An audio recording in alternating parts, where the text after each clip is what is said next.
పల్లవి అయితే తన రూమ్లో ఉంటుంది. ఇంతలో అక్కడికి అవని వచ్చి తనపై చేయి వేసేసరికి అవని అయితే ఒక్కసారిగా షాక్ అయిపోతుంది. ఏంటక్క ఎలా వచ్చావని చెప్పి అడుగుతూ ఉంటుంది. అది విని అవని ఎలా అంటూ ఉంటుంది, అవును ఎందుకు వచ్చానో నీకు తెలుసు, నాకు తెలుసు ఆ విషయం. ఎందుకంటే నా భర్త ఆ పోలీస్ కేసులో ఇరుక్కోవడానికి కారణం నీది అని తెలిస్తే నా నుండి నిన్ను తప్పించే వాళ్ళు ఎవరూ లేరు అని చెప్పి అవని అంటుంది. అది విని పల్లవి అయితే మౌనంగా ఉండిపోయి భయపడుతూ ఉంటుంది. అదేంటక్క అలా అంటావు, నేనెందుకు ఉంటాను అని చెప్పి అంటుంది.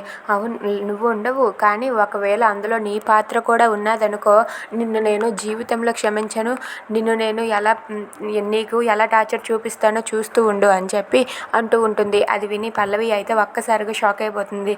ఇక అవని అలా అనేసరికి పల్లవి ఒక్కసారిగా షాక్ అయ్యి ఇలా అంటూ ఉంటుంది, అదేంటక్క అలా అంటావు, నేను అలాంటి దాన్ని కాదు అని చెప్పి అనేస్తుంది.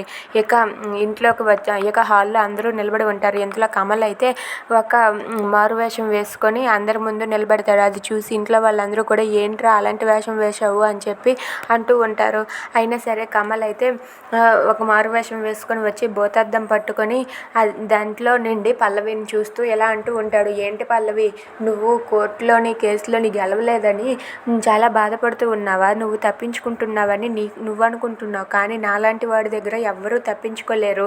నేనేమనుకుంటున్నావు, పెద్ద ఇంటెలిజెంట్ అని, నువ్వు ఏం చేసినా ఏ తప్పు చేసినా నాకు అడ్డంగా దొరికిపోతావు, నాకన్నీ తెలిసిపోతాయి, మా అన్నయ్య ఆ కేసులో ఇరుక్కోవడానికి కారణం నువ్వేనని నాకు తెలుసు అని చెప్పి ఇంట్లో వాళ్ళందరి ముందు పల్లవితో అంటూ ఉంటాడు. అది విని అక్షయ్ అవని వీళ్ళందరూ కూడా ఒక్కసారిగా షాక్ అయిపోతారు.